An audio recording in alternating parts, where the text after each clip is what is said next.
नमस्कार दोस्तों, पहलवान गुरुदीन ग्रुप ऑफ कॉलेज के यूट्यूब चैनल पर आपका हार्दिक स्वागत है। मैं विभा ताम्र का राजनीति विज्ञान की प्रवक्ता।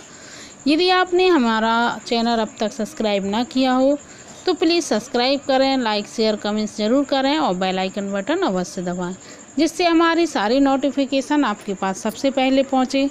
आइए दोस्तों, आज हम पढ़ाते हैं अरस्तु से संबंधित बहुत सारी जानकारी आपको देंगे। अरस्तु का जीवन परिचय और अरस्तु की द पॉलिटिक्स जो उसने पुस्तक लिखी है, ग्रंथ लिखा है, उससे संबंधित बहुत सारी चर्चा आपके साथ करेंगे। तो आइए देखते हैं अरस्तु का पहले जीवन से संबंधित कुछ बातें आपको बता दें कि अरस्तु का जन्म 384 ईसा पूर्व में मैसिडोनिया के एक स्टेजिरा नामक नगर में हुआ था, जो एथेंस के लगभग 200 मील दूर उत्तर में है। अरस्तु के पिता मैसिडोनिया की राजा तथा सिकंदर के पितामह एडमंस के मित्र और चिकित्सक थे। क्योंकि अरस्तु के पिता चिकित्सक थे तो चिकित्सक समाज का सदस्य अरस्तु भी बना हुआ था कि चिकित्सा से संबंधित उसका लालन पालन भी उसी में हुआ। अस्पताली वातावरण में उसका पालन पोषण हुआ और इस तरह उसके मस्तिष्क को वैज्ञानिक ढंग से सोचने समझने का अभ्यास भी हो गया था, जिसके लिए उसे हर तरह का अवसर और प्रोत्साहन मिला। उसकी युवा अवस्था के संबंध में कई कहानियां भी प्रचलित हैं। एक कहानी के अनुसार उसने विद्रोही जीवन व्यतीत करने के लिए अपनी पैतृक जो उसकी संपत्ति थी तो उसने वह पानी की तरह बहाई थी और फिर पैसा ना रहने पर वह सेना में भर्ती हो गया था। इसके बाद वह स्टेजिरा लौट आया और चिकित्सक का काम करने लगा था। तत्पश्चात वह 30 वर्ष की आयु में प्लेटो से दर्शन शास्त्र की शिक्षा लेने के लिए एथेंस से चला गया। इससे भी अच्छी कहानी यह है कि वह 18 वर्ष की आयु में ही एथेंस चला गया था और वहां पहुंचते ही उसे महान गुरु का संरक्षण प्राप्त हो गया था। किंतु इस कथा में भी इस बात का पर्याप्त संकेत है कि उसकी कहानी व उसकी जो जवानी थी वह लापरवाही और अस्त व्यस्त जीवन में तेजी से व्यतीत हो गई थी।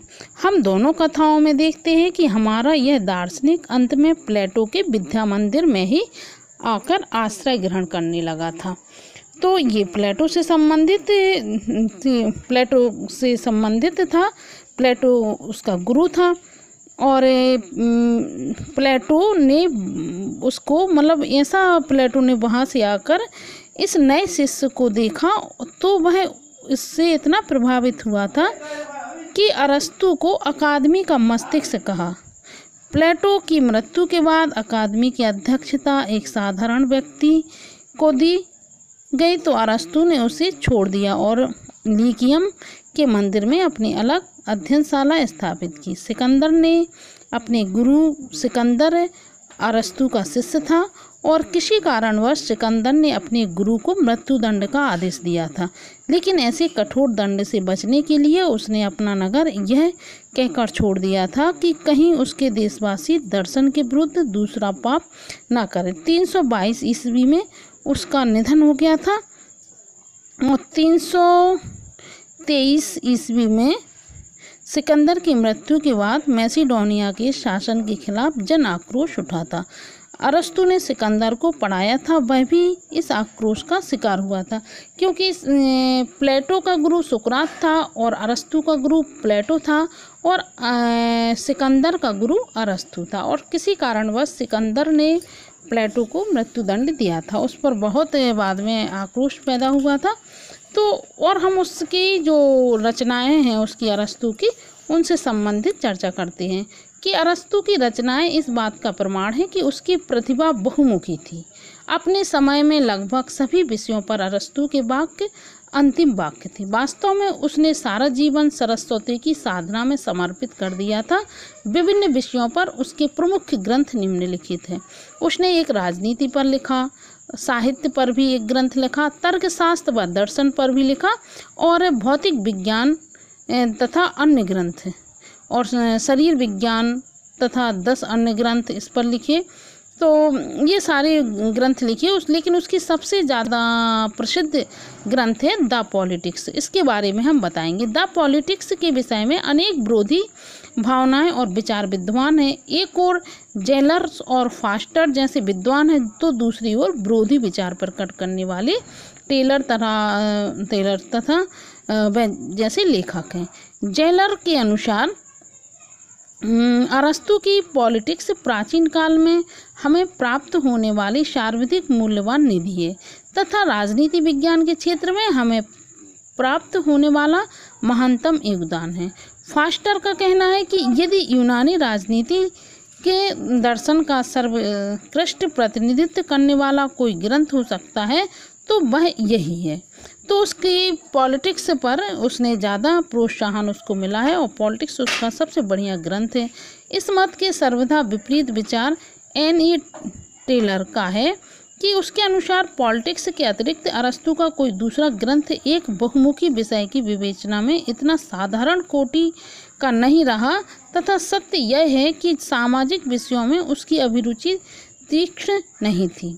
तो पॉलिटिक्स पे सबने अपने अपने विचार दिए हैं, लेकिन हम बता दें कि पॉलिटिक्स कितने भागों में यह बटा हुआ था। संक्षिप्त में पॉलिटिक्स अरस्तु की एक ऐसी रचना है जिसमें अपूर्णता तथा अस्पष्टता इसलिए दिखाई देती है क्योंकि इसे अरस्तु ने एक साथ क्रमबद्ध रूप में नहीं लिखा था। पॉलिटिक्स निम्नलिखित 8 भागों में विभक्त है। कई लोग इसको कहीं 5 6 ऐसे भागों में विभक्त करते हैं, लेकिन पॉलिटिक्स 8 भागों में विभक्त है। पहला भाग, इसमें राज्य की प्रकृति और दास प्रथा का वर्णन है। ये मोस्ट रहता है हमेशा कि किस भाग में क्या है। तो पहला भाग क्या है इसमें राज्य की प्रकृति और दास प्रथा का वर्णन है। दूसरा भाग, इसमें प्लेटो के आदर्श राज्य की आलोचना की गई। जो प्लेटो का हमने आदर्श राज्य बताया था उसकी दूसरे भाग में आलोचना की गई। तीसरा भाग, इसमें संविधान के विभिन्न स्वरूप का विवेचन है। और चौथा भाग, इसमें राजतंत्र के अतिरिक्त अन्य सब प्रकार के संविधानों का विवेचन किया गया है। राजतंत्र का वर्णन तीसरे भाग में है। पांचवा भाग, इसमें क्रांतियाँ, उसके कारण और उनको दूर करने का वर्णन किया गया था 5वें भाग में। छठा भाग, इसमें उपयुक्त विषय को पूर्ण किया गया था। और 7वां भाग, इसमें आदर्श राज्य का वर्णन है। 8वें भाग में है, इसमें आदर्श राज्य और आदर्श संविधान का विवेचन किया गया था। तो पॉलिटिक्स में आदर्श की स्थापना तथा यथार्थ का विश्लेषण एक ही साथ कर अरस्तु ने एक नवीन राजनीतिक विज्ञान को जन्म दिया। उसने यह मत प्रतिपादित किया कि यथार्थ आदर्श से कितना भी दूर क्यों ना हो, उसकी उपेक्षा नहीं की जा सकती है। संक्षिप्त में इसमें हमें अरस्तु के सामाजिक और राजनीतिक तत्वों, वास्तविक संविधानों, उनके सम्मिश्रण और परिणामों का एक अनुभवात्मक अध्ययन मिलता है। तो उसका द पॉलिटिक्स बहुत बढ़िया ग्रंथ है और बहुत महत्वपूर्ण ग्रंथ है अरस्तु का। और पॉलिटिक्स से ही वह बड़ा प्रसिद्ध रहा है कि पॉलिटिक्स उसका एक अरस्तु का पॉलिटिक्स के अनुशीलन से यह एक एकीकृत तथा सुसंगठित रचना मालूम पड़ती है। तो पॉलिटिक्स उसका सबसे प्रसिद्ध ग्रंथ लिखा तो कई ग्रंथ है। उसने बहुत सारे, उसके कहीं 400 ग्रंथों का वर्णन मिलता है कि उसकी गिनती मतलब निश्चित नहीं है उसके ग्रंथों की गिनती।